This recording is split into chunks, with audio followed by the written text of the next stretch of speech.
Okay, Assalamualaikum warahmatullahi taala wabarakatuh. Tuan-tuan dan puan-puan, para pemirsa, minta maaf atas kelewatan. Kita ada sedikit technical glitch berkaitan dengan Facebook dan kita tidak dapat live di Facebook. Apapun kita akan bersambung live secara online di YouTube. Okay. So tuan-tuan dan puan-puan, apa khabar? Nama saya Syamsul Rijal bin Jamil.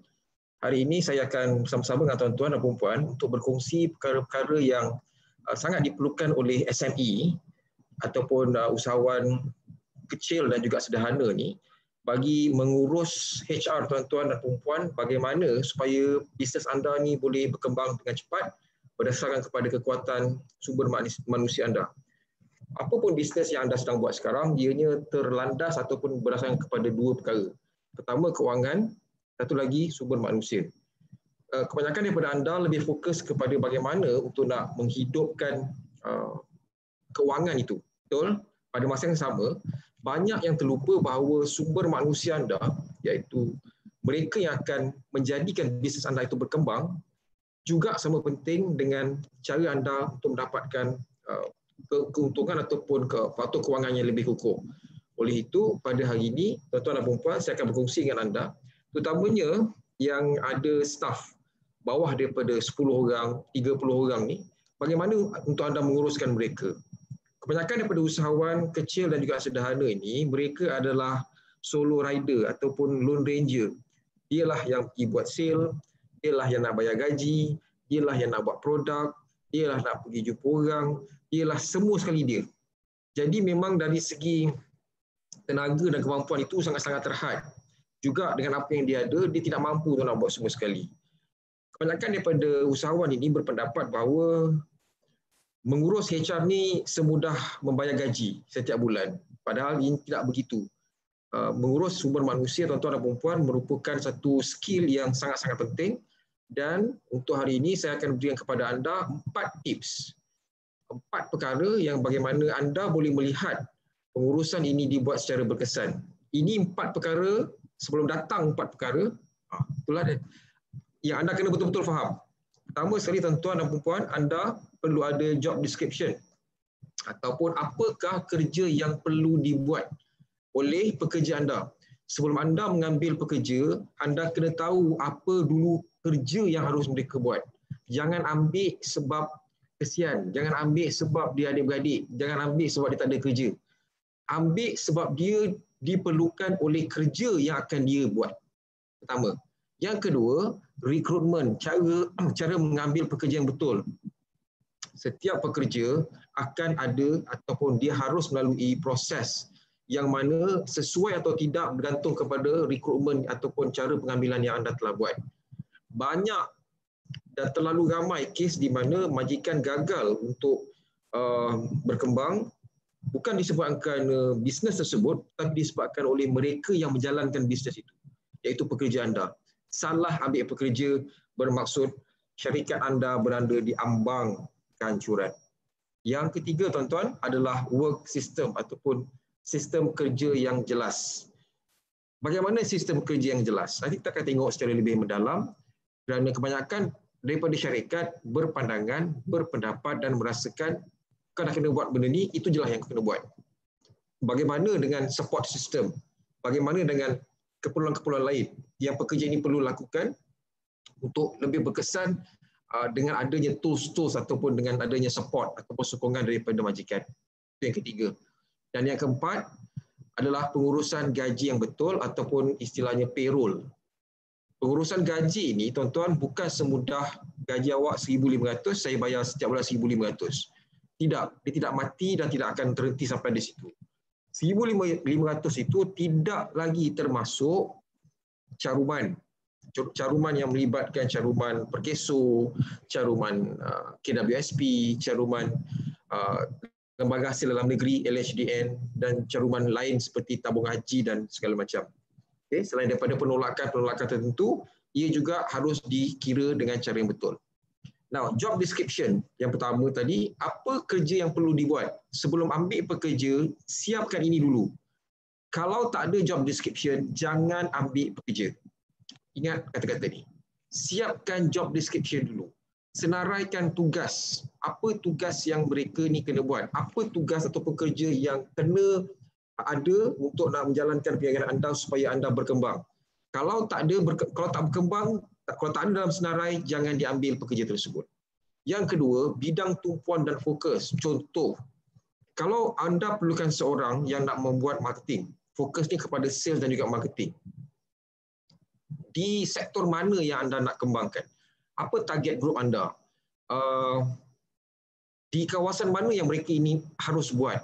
Cara bagaimana marketing itu nak dilakukan? Online ke, offline ke? Fokusnya itu bagaimana? Tidak semua marketer itu ataupun orang yang boleh buat marketing itu mampu membuat online marketing. Ada yang fokusnya offline. Ada yang memang fokusnya sangat pada online. So offline dan juga online ni dua benda yang memang berbeza dan mereka harus ada pengkhususan. Yang ketiganya adalah kemahiran dan kepakaran. Tuan-tuan dan puan-puan, kalau anda nak berjaya cepat, anda ambil orang yang ada kemahiran, ada kepakaran. Kalau anda ambil mereka yang fresh, itu tidak ada isu, tidak ada masalah pun. Tinggal lagi anda kena ada satu lagi tambahan, iaitu anda kena bantu mereka untuk berkembang. Kalau tak ada masa, jangan buat benda itu. Sebab jangan buang masa. Anda nak berkembang cepat, dah settle dari segi perkembangan, barulah nanti akan ada satu lagi layer ataupun satu lagi lapisan yang mana kita ambil pekerja-pekerja muda yang kita latih sebab kita dah ada senior lain yang boleh mengajar dia. Kalau tanpa senior tersebut, anda sendiri yang nak buat, anda yang nak mengajar, anda yang nak semak semula, anda pula nanti nak kena buat marketing. Tuan-tuan dan puan-puan, sebagai entrepreneur, sebagai usahawan, anda tidak ada masa nak buat benda itu semua. Do not waste your time. Masa anda tidak lama, tuan-tuan. Tapi untuk anda nak fokus kepada satu kejayaan itu, anda lebih seperti magnifying glass, kanta, yang mana anda kena fokus cahaya itu tepat kepada apa tindakan yang anda nak kena buat. Okay? So itu pertama, kerja yang perlu dibuat. Yang seterusnya adalah pekerja yang betul. Tuan-tuan dan puan-puan, pekerja yang betul ini, dia diambil pertama sekali berdasarkan kepada kelayakan akademik. Kalau yang tidak bersekolah macam mana? Kalau yang setakat SPM macam mana? PMR macam mana? Boleh tak kita ambil orang macam ni? Jawapannya boleh. Tapi bergantung kepada bidang yang anda nak letakkan pekerja ini. Kalau mereka ini adalah daripada kerja tersebut jenis yang tidak memerlukan kelayakan akademik yang tinggi, tidak menjadi masalah. Tapi kalau anda letakkan mereka di tempat yang mana akademik requirement itu tinggi, takut mereka tidak mampu untuk nak menjalankan apa yang sepatutnya mereka buat. Maka mereka tentunya tidak akan boleh perform dan dia akan balik semula kepada syarikat. Kelayakan akademik. Yang kedua, pengalaman terdahulu. Ada di kalangan pekerja, terutamanya yang dah sedikit berusia, mereka kurang dari segi akademik. Tapi pengalaman ini macam. Sebab apa? Sebab mereka dah lalui banyak proses dan mereka tahu banyak perkara-perkara yang telah pun mereka lalui sebelum ini. Dan mereka juga, tuan-tuan dan puan-puan, boleh anda ambil sebagai pekerja yang boleh membantu dari segi area-area yang memerlukan orang seperti ini. Selain daripada akademik, mereka juga dilihat dari segi pengalaman. Sebab itu tuan-tuan, kalau ada pekerja yang berpengalaman, terutamanya dalam keadaan COVID sekarang ini, ramai pekerja telah diberhentikan ataupun terpaksa dibuang akibat kerana ekonomi yang menggawat, majikan tidak boleh membayar gaji mereka dan mereka ini terpaksa dilepaskan. Dalam golongan yang seramai ini, ramai dan banyak antara mereka yang mempunyai pengalaman yang tinggi. Tinggal lagi disebabkan qualification ataupun kadar akademik mereka tidak begitu tinggi, mereka tidak dapat pergi jauh. Golongan seperti ini, kalau anda ingin ambil, inilah masa terbaik kerana mereka sekarang ini banyak dalam pasaran dan boleh dibuka dari segi jawatan kosong bagi mereka yang berminat. Pengalaman terdahulu. Seterusnya, tuan-tuan dan puan-puan adalah dari segi komitmen. Komitmen ini isu yang bukanlah terlalu luas tetapi dia agak sedikit subjektif. Komitmen ini, tuan-tuan dan puan-puan, anda boleh dapat dia punya maklumat ketika interview sesi temu duga, yang mana komitmen ini boleh ditanya dari segi soal masa, ketepatan masa, komitmen terdahulu dengan syarikat yang sebelum ini, pengalaman serta apa yang mereka boleh berikan dari segi kerja-kerja yang mereka buat, kemampuan mereka untuk menerima tekanan kerja, sebab ada kerja yang memang tekanannya tinggi, tuan-tuan. Dan cara mana mereka menghadapi tekanan itu juga perlu. Dan yang paling penting, apa perspektif ataupun apa pandangan mereka terhadap pekerjaan yang mereka lakukan. Adakah mereka bekerja sekadar untuk gaji, sekadar untuk kepuasan, sekadar nak menimba ilmu atau apa? Daripada jawapan-jawapan yang anda tanya nanti, ternyata dia akan banyak membantu kerana mereka ini directionnya ataupun kiblatnya itu ke mana? Kiblat itu yang akan menentukan komitmen mereka. Dan tentunya mereka yang kalau telah berkeluarga, mereka perlukan satu keadaan yang memang stabil untuk nak menjaga keluarga masing-masing. Itu adalah yang ketiga berkaitan dengan komitmen. Selain daripada komitmen, yang keempat adalah pekerja yang mempunyai skill yang tertentu. Skillnya banyak. Skill komunikasi, skill leadership atau kepimpinan, skill berkaitan dengan tugasan mereka, terutamanya teknikal, skill yang memang nilai itu mahal disebabkan kerana pengalaman dan juga proses pembelajaran mereka menjadikan mereka lebih mahir. Kemahiran ini, tuan-tuan dan puan, bukan boleh dibeli dengan cepat, tapi dia dilalui dengan proses. Kalau anda jumpa pekerja yang ada skill tinggi, komitmen yang bagus, pengalaman yang baik, akademiknya yang setara, ini antara pekerja-pekerja idaman yang tuan-tuan kena ambil, kena jaga, dan ini merupakan aset yang tuan-tuan akan dapat untuk memperkembangkan syarikat anda. Itu yang pekerja yang kedua, melibatkan pekerja yang betul. Dan yang ketiga, tuan-tuan dan puan, sistem kerja yang jelas ataupun working system. Apa kebenaranlah working system ni? Pertama sekali, apa pun syarikat anda, baik anda meniaga cendol, nasi lemak, bawa pokok, tak bawa pokok, ada kedai sendiri, food truck dan segala macam, tuan-tuan kena ada carta organisasi. You need to have an organization chart. Apa tujuannya organisasi carta organisasi ini? Pertama sekali, kedudukan dari segi siapa yang akan buat apa. Okay. Anda ada finance, anda ada technical, anda ada HR, anda ada warehouse contoh. Dan siapa di atas itu sebagai anda punya bos. Kedudukan carta organisasi yang jelas akan menjelaskan dan akan membantu pekerja untuk pertama dari segi reporting, nak membuat report kepada siapa. Yang kedua, kepada siapa dia nak minta tolong. Jadi dia tidak akan merayau hulu kiri nak cari orang yang boleh bantu dia. Dia mesti ada bos yang boleh guide dia. Yang ketiga, dari segi kedudukan, dia tahu dia punya boundaries ataupun limit dia nak bermain di mana. Carta organisasi juga akan menjelaskan berapa banyak tugasan yang anda telah diberikan dan apa yang anda kena selesaikan.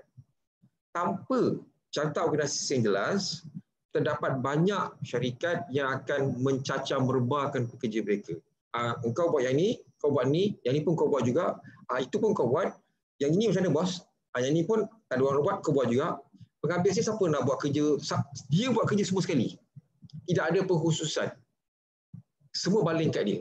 Tuan-tuan dan puan, kalau pekerja tu bagus macam mana pun, dapat carta organisasi yang tidak ada begini, tentunya dia tidak akan tahan lama sebab dia penat. Kalau anda tak mampu, dia juga tidak akan mampu. So, bahagikan carta itu dengan jelas dari segi pengkhususan kerja. Itu yang pertama. Yang kedua, bidang kuasa yang jelas. Bidang kuasa ini bermaksud, kalau anda suruh saya contohnya buat marketing, anda kena berikan saya bidang kuasa tertentu untuk saya negotiate dengan klien, dengan customer. Satu. Kalau saya dalam bidang teknikal, contohnya saya jaga kilang nak buat karipap, anda kena berikan kepada saya bidang kuasa untuk nak menguruskan dari segi pembelian barang mentah, dari segi pengurusan-pengurusan lain yang berkaitan dengan production tersebut. Bidang kuasa itu juga harus diberikan dengan jelas dan dia kalau bolehnya jangan bertindih dengan orang lain. Orang tu buat, saya pun buat. Jadi dan dengan cakap siapa ni kalau kita bertelagah. Bidang kuasa itu kena jelas, diputuskan pada kadar yang masing-masing tahu had mereka sampai di mana. Tidak terlalu luas dan tidak terlalu sedikit. Pastikan dia cukup untuk kerja tersebut. Bidang kuasa tuan-tuan dan puan adalah untuk kerja tersebut menggunakan kuasa ini memperkembangkan kerja mereka. Bagi banyak sangat jadi gila kuasa. Bagi sikit sangat dia tidak boleh membuat apa-apa. Okay, pastikan bidang kuasa itu jelas. Yang ketiga adalah sistem sokongan yang baik. Contoh, anda nak suruh dia buat marketing, bagilah dia handphone. Bukan sekadar handphone, bil handphone dia tu pun juga syarikat kena support. Kalau dia keluar buat sale di luar, duit minyak dia kena ditanggung sebab dia membawa balik jumlah pendapatan kepada majikan. Kebanyakan majikan menggunakan sistem commission. Kalau ada sale, aku akan bagi kau punya commission. Betul. Tapi tanggungjawab majikan untuk nak memberi sistem sokongan terhadap benda-benda asas, contohnya pengangkutan, telefon, duit makan, ini benda asas, ini bukan commission. Kalau dapat job, tak dapat job, dia tetap diberikan dan harus diberikan kepada pekerja tersebut. Andai tidak, pekerja tersebut akan rasa tertekan dan kebarangkalian besar seperti yang saya katakan tadi, sebagus mana pun pekerja anda, kebarangkalian untuk dia tinggal bersama anda sangat-sangatlah nipis. Right? Selain daripada sistem sokongan, yang ketiga, yang keempat adalah jadual kerja yang adil. Nampak macam simple, tapi tuan-tuan dan puan-puan, anda kena ingat, bila kita bekerja, kita juga perlukan rehat. Dan ianya juga harus adil. Kalau mengikut Seksyen 59 Akta Kerja, setiap 6 hari berehat, anda harus diberikan satu lagi hari rehat yang dipanggil sebagai rest day. Ini maknanya 6 hari kerja, 1 hari rehat. Itu wajib. Pada masa yang sama, ada majikan yang juga menggunakan sistem shift ataupun bekerja secara timbal balas. Dia ni masuk, dia ni balik, dia ni balik, dia ni masuk. Berpusinglah begitu. Pada masa yang sama, sistem jadual kerja itu bukan sekadar jelas, bukan sekadar adil pada masa, tetapi juga kepada tanggungjawab ataupun tanggungan yang nak diberikan kepada pekerja tersebut. Kalau pekerja A dapat 10 kerja, pekerja B janganlah sampai 30. Paling tak 12 ke 13 semua nasabah lah. Biarlah dia nampak setara. Kalau pekerja A dapat 1 yang pekerja B dapat 10, itu tidak adil namanya. Okay? Jangan jadikan pekerja tersebut merasakan diri dia terbeban dan berada dalam keadaan yang tidak adil kerana kerja yang diberikan terlalu banyak berbanding dengan kawan dia yang satu lagi. Jadual kerja yang adil, dan tuan-tuan dan puan-puan, kebanyakan syarikat tidak nampak benda ni sebagai satu benda yang penting kerana pada dia kalau ada job adalah kerja, tak ada job tak ada kerja. Anda harus mengurus pekerja anda melalui jadual kerja dan juga melalui perancangan. Tanpa perancangan yang betul, tuan-tuan tidak akan nampak direction ke mana anda letakkan pekerja-pekerja anda. Anda kena sentiasa berada 10 langkah jauh daripada pekerja anda. Sebelum mereka buka mulut, anda dah tahu dah apa yang mereka kena buat dan apa yang mereka akan tanya. Okay? So, ia adalah satu requirement, prerequisite requirement sebenarnya syarat asas kepada mana-mana majikan, besar ataupun kecil, untuk mengurus pekerja mereka. Itu yang keempat. Yang kelima seterusnya, di dalam anda mengurus anak buah anda, pekerja-pekerja anda, tuan-tuan dan puan-puan, anda harus ada yang dipanggil sebagai handbook ataupun buku tata cara pentadbiran pekerja. Apa yang boleh, apa yang tak boleh, kalau nak claim transport macam mana, apa syarat-syarat kalau anda nak cuti sakit apa, dan segala macam. Apa sahaja isu, apa sahaja keperluan untuk anda menguruskan pekerja anda, diletakkan di dalam satu buku yang namanya handbook, buku peraturan syarikat. Buku inilah yang akan menjadi rujukan anda dan juga rujukan pekerja bagi apa saja isu. Kalau ada disiplin, salah laku, kat mana salah? Dalam handbook itulah akan menjelaskan. Kalau nak claim, dibayar sekian banyak, kat mana nak tengok? Dalam handbook itulah nak dirujuk. Kalau cuti bersalin, dapat 1, 2, 3, 4, 5, apa bendanya itu? Dalam handbook lah akan dapat dilihat. So, tuan-tuan dan puan-puan, boleh saya katakan 90% daripada SME, Small Medium Enterprises ni tidak ada handbook. Macam mana nak buat handbook? Apa rupa handbook? Tidak ada masalah tuan-tuan dan puan-puan. Kami boleh bantu anda untuk mendapatkan ataupun memberikan anda handbook ini sebab tanpa handbook, pengurusan anak buah anda ataupun talent management, pengurusan sumber manusia ini menjadi sukar dan tidak ada panduan. Handbook itu akan menjadi panduan dan akan membantu anda secara pengurusan yang lebih efektif, lebih efisien dan yang paling penting lebih adil kepada pekerja dan juga majikan. So, untuk sistem kerja yang jelas ataupun working system ini, 5 perkara yang tadi saya sebutkan. Pertama, catat organisasi yang jelas. Yang kedua, bidang kuasa yang jelas yang diberikan kepada pekerja. Yang ketiga, sistem sokongan yang baik. Support sistem yang pekerja dapat, majikan kena bagi. Yang keempat, jadual kerja yang adil. Duty roster yang jelas boleh membantu. Dan yang kelima, handbook ataupun buku tata cara syarikat yang dapat membantu majikan dalam menguruskan pekerja mereka. Itu untuk work system. Seterusnya, tuan-tuan dan puan, untuk yang 4 perkara yang saya 4 perkara utama tadi, yang terakhir ini adalah isu yang melibatkan pengurusan gaji yang betul, okay, ataupun dipanggil sebagai payroll. Now, pengurusan gaji ni tuan-tuan dan puan, satu isu yang tidak pernah berkunjung sudah masalahnya timbul. Lepas satu. Antara sebabnya, pertama sekali, majikan tidak faham berkaitan dengan perbezaan apa dia gaji, apa dia overtime, apa dia tuntutan allowance, apa dia commission, apa dia kos asas tugasan, selain daripada caruman-caruman yang disebutkan. Now, pertama sekali, gaji bulanan. Gaji bulanan, tuan-tuan dan puan, harus ikut gaji minimum yang telah ditetapkan oleh ditetapkan oleh badan, satu badan, saya lupa nama badan tersebut, yang menguruskan gaji. Dia akta gaji yang mana sekarang ini gaji minimum adalah sebanyak RM1,100. Maknanya majikan kena bayar gaji pekerja paling minimum RM1,100. Tak boleh kurang daripada itu. Apa jadi kalau bayar kurang? Majikan melanggar undang-undang dan majikan boleh dikenakan tindakan dan harus membayar balik gaji yang kurang tersebut kepada pekerja yang telah menerima gaji itu. Gaji bulanan pertama. Dan gaji bulanan ini, tuan-tuan, harus juga dibayar pada setiap bulan selewat-lewatnya 7 hari bulan hadapan. Ini ada dalam akta kerja yang mana anda kalau nak lewat bayar gaji, boleh, tapi paling lewat, katalah bulan ini, bulan depan 7 hari bulan selewat-lewatnya. Harus dijelaskan. Okay. Sekiranya anda mempunyai masalah dari segi pembayaran gaji, maklumkan kepada pekerja. Sekarang ni tuan-tuan, kita ada isu berkaitan dengan COVID yang mana majikan terpaksa mengurangkan gaji pekerja. Bolehkah majikan berbuat demikian? Jawapan dia boleh. Dengan syarat majikan harus memaklumkan dulu kepada pekerja. Yang kedua, maklumkan kepada Jabatan Tenaga Kerja JTK berkaitan dengan proses ini yang dipanggil sebagai layoff, temporary layoff. Yang mana majikan boleh mengurangkan gaji pekerja pada masa yang sama mengurangkan juga masa mereka bekerja.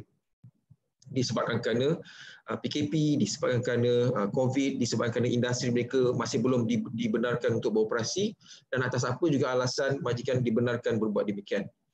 Okay. Itu untuk gaji bulanan. Gaji bulanan kena jaga. Tuan-tuan dan puan, gaji bulanan ini juga akan dilihat juga daripada pendapatan tuan-tuan dan puan, syarikat anda. Kalau syarikat anda dilihat sebagai tidak berkembang dan hampir-hampir tutup, anda kena bertindak sesuatu dari segi pengurusan sumber manusia ni. Kalau tahu tak boleh nak bayar, jangan ambil pekerja ramai-ramai. Okay? Dan kalau nampak dari segi sales ni juga merudum dan tidak mampu untuk nak berkembang jauh, dah boleh secara berperingkat-peringkat kurangkan pekerja anda atau melihat kepada industri baru yang boleh anda gunakan bagi meningkatkan semula pendapatan dan juga dana syarikat. Itu berkaitan dengan gaji bulanan. Yang kedua ataupun yang seterusnya berkaitan dengan pengurusan gaji ini adalah dari segi tuntutan overtime. Tuntutan overtime ini dari segi aktanya, tuan-tuan dan puan, ada dia punya ratio ataupun kadar. Bagi kerja overtime pada kerja hari bekerja biasa, nilainya 1.5. Kalau bekerja pada rest day, maka dia akan dibayar pada nilai 2.0. Kalau datang kerja pada hari cuti umum, public holiday, dia akan dibayar dengan kadar 3.0. Now, cerita pasal overtime ini, saya nak kongsi dengan anda berkaitan dengan stigma ataupun cara pemikiran kebanyakan daripada majikan dan juga pekerja.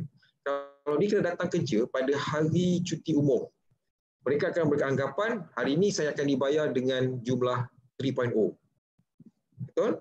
Jawapannya salah. 3.0 hanya akan dibayar hanya selepas 8 jam pertama.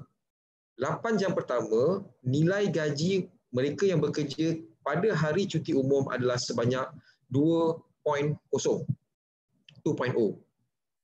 Overtime, 3 jam selepas 8 jam pertama tersebut barulah akan dikira 3.0 ataupun 3.0. So, bukan seterusnya 8 jam itu 3.0 dibayar, bukan. 8 jam pertama dibayar 2.0 dulu, masuk kepada overtime selepas 8 jam barulah dibayar dengan nilai 3.0 atau 3.0. Faham Jangan tersalah bayar. Sebab bila anda tersalah bayar, nak ambil balik semula, nak tarik balik dah susah tuan-tuan. Terutamanya pekerja yang memang akan mengatakan kalau dulu boleh, kenapa sekarang nak ditarik balik. Sebab kesilapan itu bukan kesilapan mereka tapi kesilapan anda. Seterusnya adalah tuntutan allowance. Tuntutan allowance adalah berkaitan dengan allowance, contohnya allowance perjalanan, allowance tertentu. Dan allowance ini tuan-tuan harus juga dilihat. Ada dua allowance. Pertama, allowance tetap. Apa allowance tetap? Allowance tetap contohnya allowance kehadiran, tiap bulan dapat. Cost of living, COLA, allowance makan. Apa sahaja allowance yang setiap bulan dapat tanpa miss out ataupun tanpa gagal, maka allowance itu dianggap sebagai allowance tetap. Allowance tetap ini kiraannya harus ada di dalam ORP, ordinary rate pay. Apa benda ORP ni? ORP itu adalah kiraan bagaimana untuk mendapatkan nilai gaji.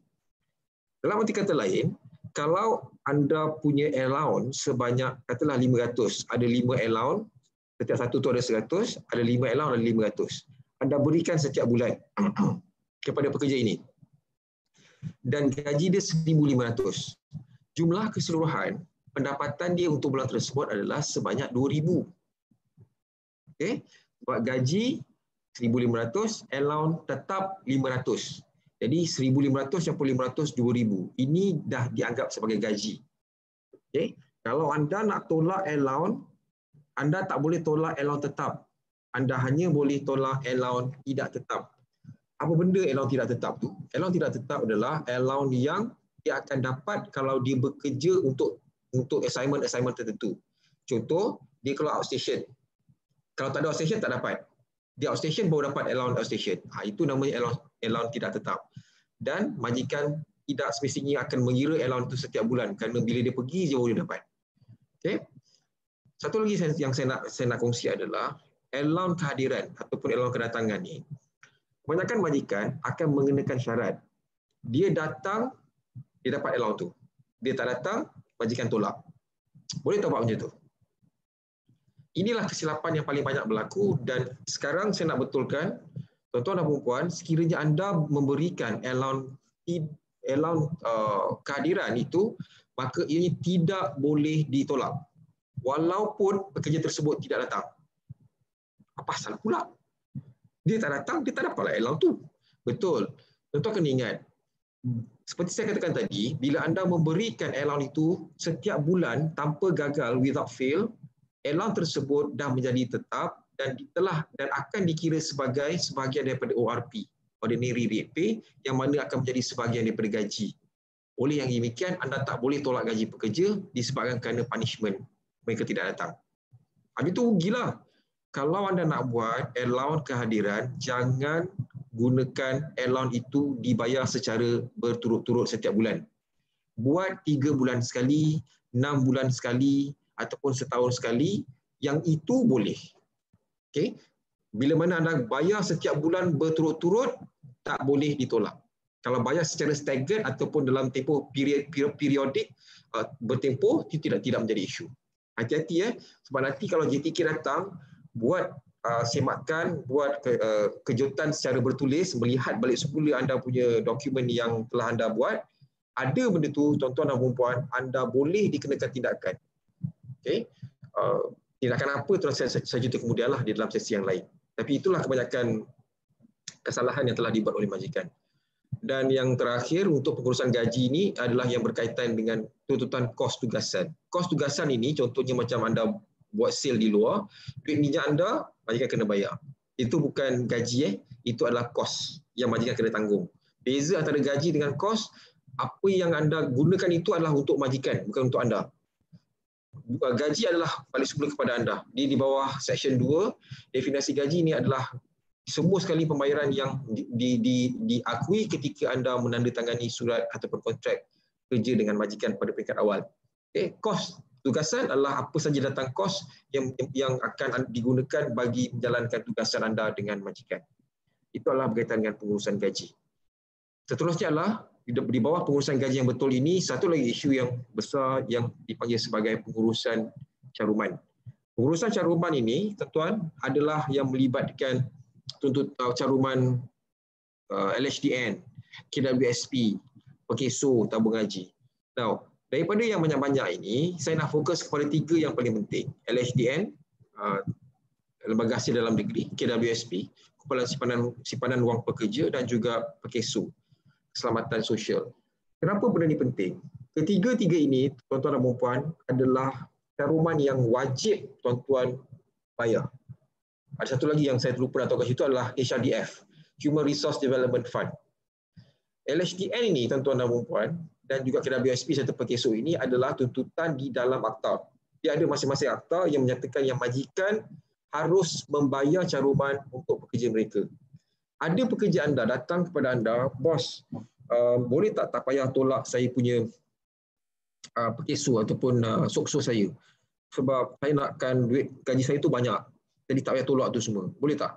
Sama juga dengan LHDN, hasil income tax, sama juga dengan KWSP, EPF. Anda pun nak menolong pekerja, kononnya, okeylah kalau gitu tak payah, kita tolak gaji kau dapat gaji kau full. Tiba-tiba kemalangan. Sama ada di tempat kerja, ketika dia sedang bekerja ataupun ketika dia sedang nak pergi kerja dan balik kerja, apa yang mereka akan tuntut? Pertama sekali, mereka akan menuntut EPF. Perkeso, EPF pula. Sokso yang melibatkan dia punya perlindungan keselamatan berkaitan dengan kemalangan. Anda nak cakap apa? Perkeso tak ada register. Bila tak ada register, macam mana nak tuntut? Melainkan kalau anda ada insurans di luar yang diambil selain daripada Perkeso. Kalau Perkeso pun tak nak register, insurans lagi lah memang tak ada. Siapa yang rugi?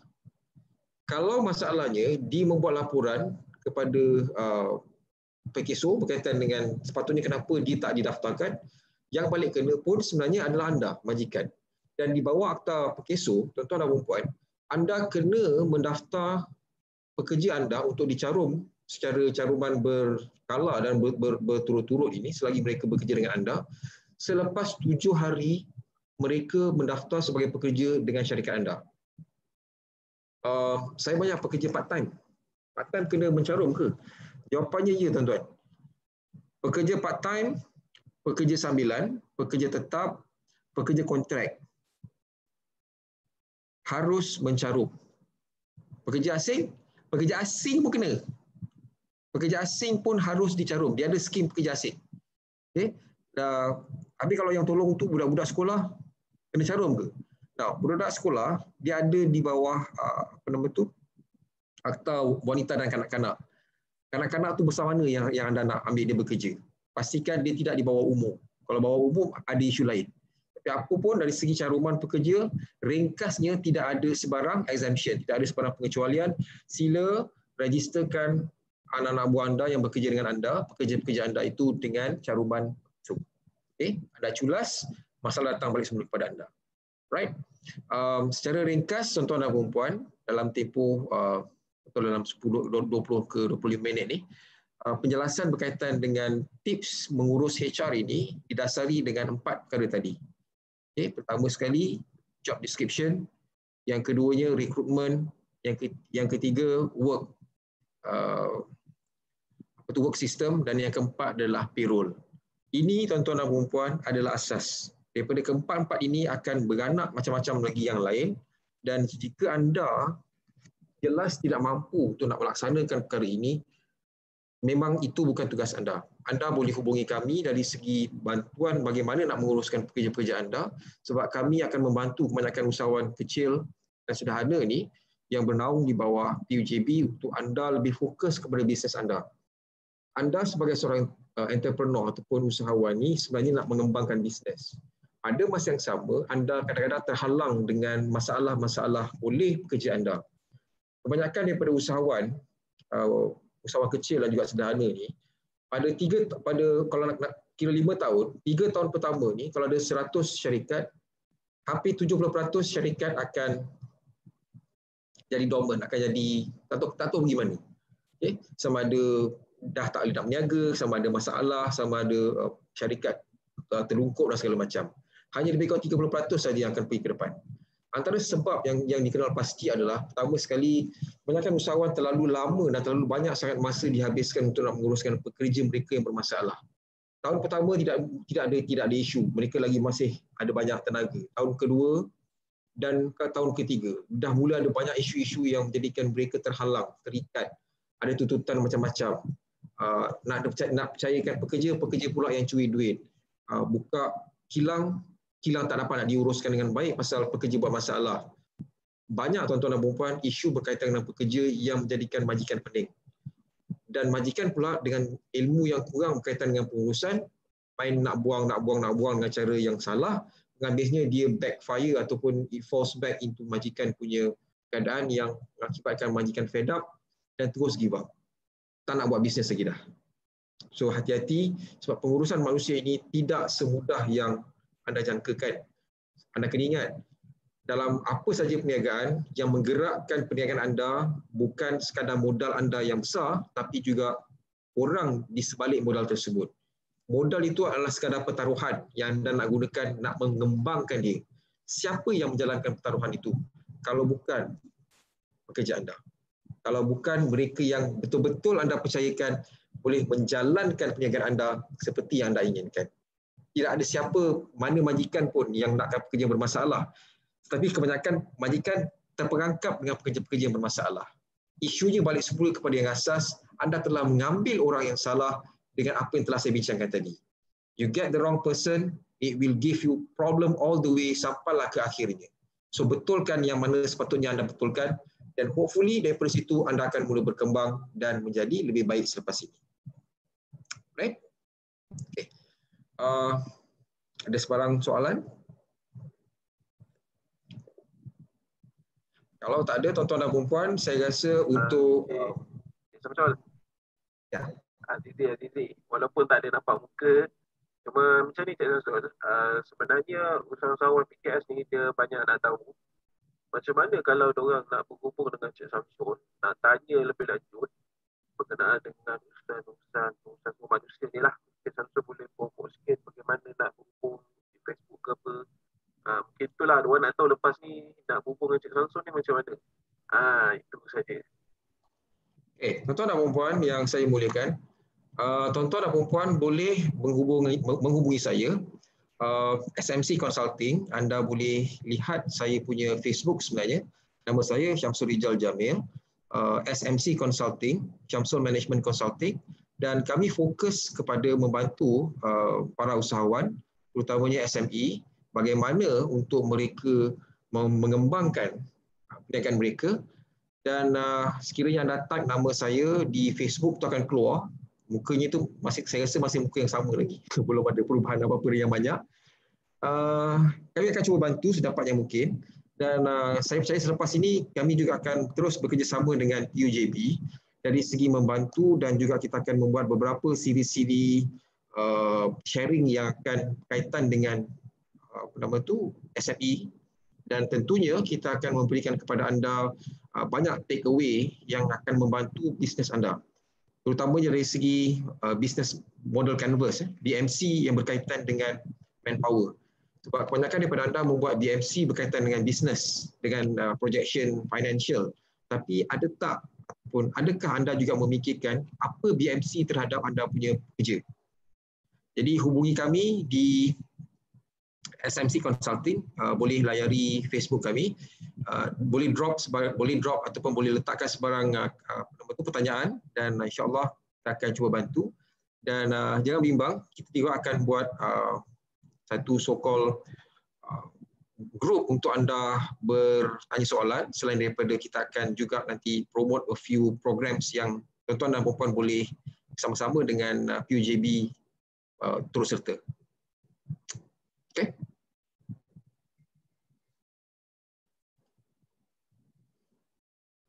Kalau tak ada lagi tuan-tuan dan puan-puan, terima kasih banyak atas mungkin sokongan anda untuk sama-sama menunggu sampai dah pukul 10 ni. Sekali lagi saya minta maaf kerana tidak dapat bersiaran melalui Facebook Live tadi kerana kita ada masalah teknikal bersama dengan line yang tidak jelas. Maka kita ubah kepada live di YouTube. Okay. Whatever it is then, asalkan dapat penyampaian ini dapat disampaikan kepada tuan-tuan dan puan-puan, dan paling utama adalah tuan-tuan faham tentang apa yang cuba saya jelaskan dan jangan dibuat perkara yang barangkali besar akan menarik tuan-tuan ke bawah dan terus menjadikan bisnes tuan-tuan terkubur. Untuk itu doa saya kepada anda semua, teruskan berusaha, teruskan berniaga. Rasulullah pesan 9 daripada 10 rezeki itu datang daripada usaha, daripada perniagaan, dan semoga tuan-tuan dilimpahi rahmat Allah. Bila dah berniaga itu jangan lupa bayar zakat. Zakat penting tuan-tuan untuk menambah keberkatan kita selain daripada bersedekah dan juga membantu usahawan-usahawan lain yang baru nak menapak. Untuk itu sekian daripada saya. Wabillahi taufiq wal hidayah. Wassalamualaikum warahmatullahi taala